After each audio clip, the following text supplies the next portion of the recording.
Assalamualaikum warahmatullahi wabarakatuh. Jirra jirtu hordoftoonni Oromoo System App hundi keessanuu nagaan qaba. Nageenyi kiyya kan jaalalaa fi kan kabajaa bakka jirtan hundatti sinaa qaqqabu jecha har'as barumsa haaraa takka qabadhee isinii dhufeetiin jira.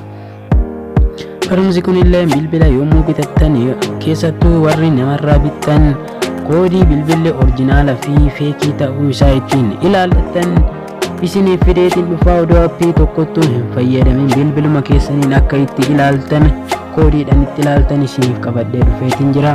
Warri gara chaanaala kanaaf haarawaa taatan subscribe godhaatii mallattoo notificationii tuqaatii barumsi nu asirratti dabarsinu akka guyyaa guyyaan isin bira ga'u godhaa isiniin jedha. Warri haarawaa hin ta'in immoo like share gochuun na jajjabeessaa isiniin jedha. Akkuma baratame barumsatti seenuuf hin deemnaa duraan dursitanii gara bilbila keessanii ni dhuftu isiniin jedha. Sanaan booda bilbiluma keessanirraa isinitti agarsiisaa gara barumsaaf seenuun duratti like godhaatiniin haa jammarru isiniin jedha.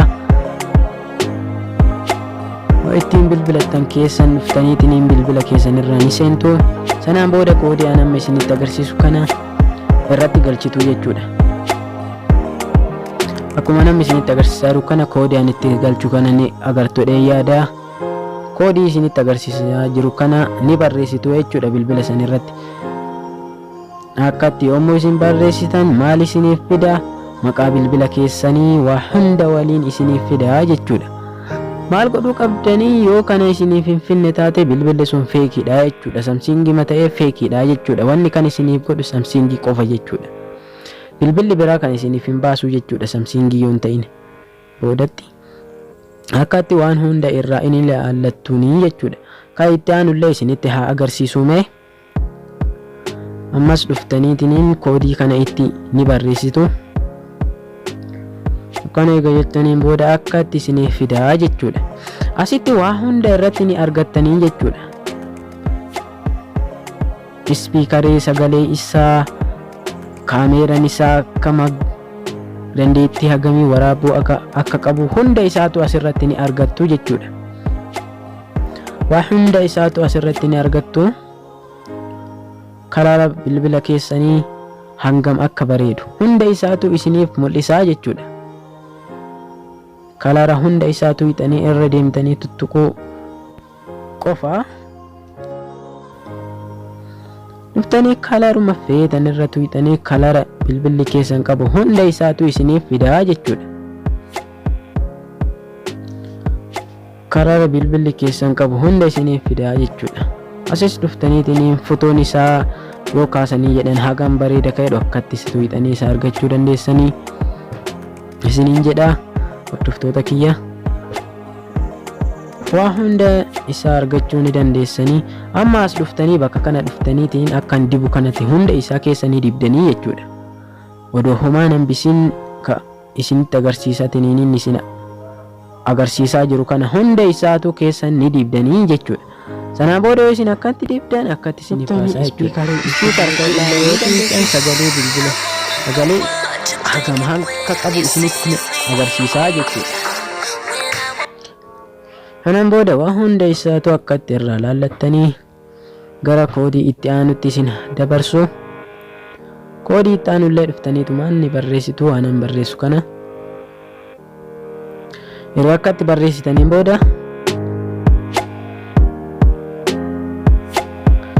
erga akkatti barreessitaniin booda waa hunda isaa geessitanii akkatti itti barreeffattu jechuudha. Sanaan booda akkatti akkuma akka dursa isinitti agarsiisanitti koodii hunda isiniif baasaa jechuudha. Asitti illee akkuma sanii koodii bilbila keessan maqaa isaa hunda waliin isiniif baasaa jechuudha. Akkatti irraa ni ilaallattu jechuudha. Mee koodii hafe tokkollee isinitti agarsiisu.